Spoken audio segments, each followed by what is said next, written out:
Joignez-vous à la discussion.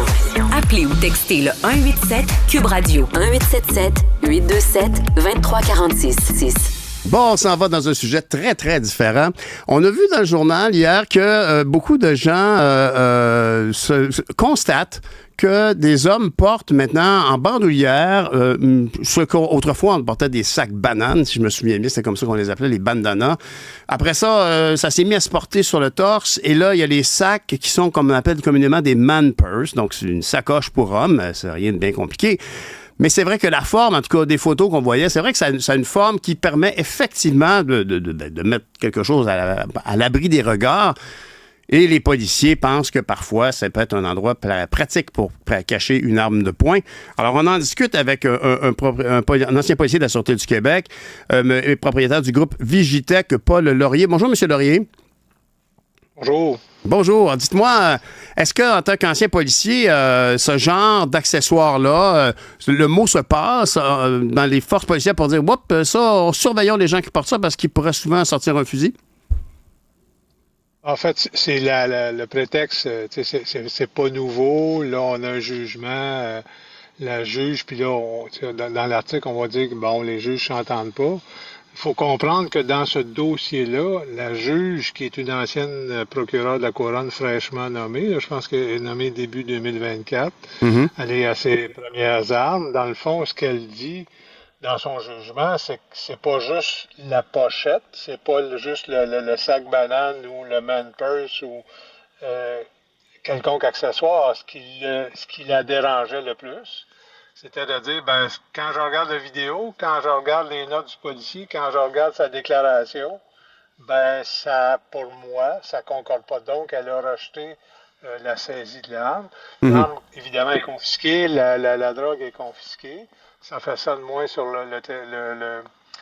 sur la rue. Par contre, ce qui est important, le jugement du policier là-dedans, oui, je me souviens, les sacs bananes à l'époque, c'était des PPH ou pour les plus vieux. Ah oui, hein? Ah oui, c'était comme les shalom, comme ils appelaient dans le temps. Comme si on pouvait pas mettre ça dans nos poches simplement. En même temps, c'est un peu candide, tu sais. Je veux dire, un fusil, ça se cache dans sa poche, ça se cache dans le dos de ses pantalons. Je veux dire, mais c'est vrai que ce sont des indices. Est-ce que ce sont aussi des indices, disons, de ce qui est à la mode dans un certain milieu des stupéfiants ou criminels? Ça a toujours existé. Je me souviens à l'époque de la guerre des motards. Bon, on parle des sacs bananes. Il y en a qui avaient ce type de sac-là aussi. C'est pas nouveau. Dissimuler une arme, si vous avez un Colt 45 qui est long de même, c'est une chose. Si vous avez un Glock, un Glock, les petits Glock, dans ce cas-ci, c'était une arme synthétique de petite taille. Bon, c'est sûr que c'est plus facile à dissimuler, c'est plus facile, mais c'est des étuis, c'est sécuritaire. Vous voulez pas mettre ça dans une place où ça va bouger puis la détente pourrait s'y écharger. C'est ça. Ces gens-là se promènent avec et les armes automatiques, il faut les charger. Donc, pas prêt à faire feu. Les revolvers, c'est pas pareil. Vous avez juste à presser assez fort, la détente va partir. Mais il y a des enjeux de sécurité pour les gens qui la portent. Donc, le débat, puis là, il y a des juges qui vont dire selon la constellation de faits, parce que c'est toujours, au niveau de la preuve, c'est toujours une constellation, ce qu'on appelle une constellation de faits. Les juges vont apprécier cette preuve-là. Maintenant, dans ce dossier-ci, est-ce qu'on va aller en appel? Est-ce que les motifs sont les motifs de rejet de la juge dans son jugement? Est-ce qu'il y a des erreurs de droit? C'est à la couronne de décider. Maintenant, les policiers, il y en a qui sont très bons pour flairer. C'est un peu quand on est dans la rue, quand on est en uniforme, le nez trompe pas, hein, c'est comme Samantha, ça bouge. Mais il faut maintenant savoir comment l'appliquer avec les nouvelles règles de droit. Est-ce que à ce moment-là, il aurait été mieux préférable de ce qu'on appelle geler la place, puis d'aller chercher un mandat de perquisition? Ça aurait été probablement, ça aurait fait le travail. Là. On n'est pas, si on a les motifs, si on a les soupçons, qu'on transforme en motifs, puis qu'un juge nous donne le droit de saisie, ben c'est ce qui est enseigné aux policiers. Maintenant, est-ce qu'il y a urgence ou pas? Puis là, c'est toujours le débat. Les policiers, ben si vous coupez court, la justice peut vous ramener à l'ordre parce qu'il y a des règles de droit qui sont très, très claires bien établi. Mais dites-moi, ici, clairement, en bout de ligne, le policier avait raison.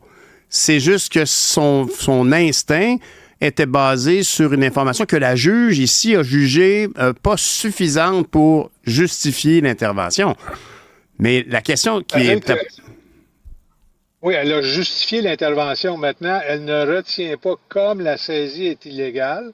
Elle rejette cette partie-là de la preuve. À partir du moment où vous êtes accusé de possession d'armes, pas d'autre chose. S'il y avait eu 10 chefs, voies de fait, si on met une panoplie que ce chef-là a été, en vertu de sa règle de droit à elle et son appréciation de la preuve, elle dit, moi, je retiens pas l'arme, la saisie est illégale, donc je rejette les accusations. Elle ne blâme pas le policier. Par contre, elle ne le croit pas. Elle est comme on dit, dubitative face à son témoignage. Mais M. Laurier, vous êtes un ancien policier. Si, disons, quelqu'un de votre famille vous offre en cadeau de fête pour, je sais pas moi, je déteste l'anglicisme, je trouve ça inutile, une sacoche pour homme, un man purse, on tient le mettre en guillemets, en italique, est-ce que vous allez faire, non, j'aime pas ça, parce que ça me semble associé à un look un peu rebelle, un peu bandit, ou ça pourrait être simplement pour des questions de goût, mais est-ce que pour vous, en tant qu'ancien policier, c'est associé à un code visuel un peu cool, rebelle, un peu bandit? Je vous dirais que j'en ai une là, depuis des années, donc c'est pas nouveau. J'étais sportif, je me suis promené dans le bois, j'ai eu un sac banane, j'ai plusieurs déclinaisons de sacs personnels pour hommes que je trouve pratiques personnellement, parce que l'été, quand on est en culotte courte, puis on n'a pas les poches, où on n'a pas d'habits, on n'a pas de manteau, c'est des objets qui sont pratiques. Et c'est toujours, le policier va toujours se rabattre sur ce qu'on appelle la constellation de faits. Et c'est ça qui est important. 1 plus 1 plus 1 va faire 3. Dans ce cas ici, 1 plus 1 fait 2. La juge n'a vraiment pas apprécié parce que le fait de saisir quelque chose sans mandat, normalement, tout se saisit avec mandat, sauf ce qu'on appelle, pour parler en anglais, le plain view, ce qui est de visu. Ou en poursuite, il y a des cas très, très spécifiques où vous avez le droit de saisir l'objet, puis après ça, vous faites rapport à un juge de paix. Dans ce cas ici, si vous êtes pas, vous pouvez pas fouiller un véhicule sans mandat, vous pouvez pas, il y a les fouilles, ce qu'on appelle une fouille incidente à l'arrestation. Dans ce cas ici, la fouille est-ce qu'il y a l'arrestation, est-ce qu'il y a une fouille abusive? Ça va être un débat probablement qui va aller en cour d'appel. Si la couronne décide d'y aller, là, ils ont 30 jours mais pour répondre à votre question, ces sacs-là, quand vous avez le nez de Samantha qui se fait aller, là, ça va c'est sûr que... C'est sûr que si tu ajoutes, t'as le nez de Samantha, mais si tu ajoutes le sac, la veste à capuchon, alors qu'il n'y a pas de soleil, puis que tu es dans un Land Rover à 100 000 $, puis que tu as l'air bien négligé, ça se peut qu'on additionne ce nez de Samantha qui se met à frétiller de façon un peu... C'est sûr que c'est un look choisi. Alors, peut-être pas le man purse, mais tout ce qui mène à faire frétiller le nez d'un flaireur, c'est un look qu'on choisit quand même. Oui, il y a des signes, il y a les gens qui vont être spécialisés en gang de rue, tout ça, ils vont vous parler s'il y a des signes. C'est comme un motard. Si j'arrête un Hells Angels, puis il y a des écussons, il y a des emblèmes, il y a des bagues, ils se promènent avec une moto de tel type, 1 plus 1 plus 1 plus 1 va faire 2. On tombe dans la constellation de faits. L'habit fait pas le moine, mais tous ces accessoires font de toi un pape. Je vous remercie beaucoup, M. Laurier. Merci pour ces éclaircissements. Bonne fin de journée. Au revoir. Pareillement. Paul Laurier, propriétaire du groupe Vigitech et ancien policier de la Sûreté du Québec.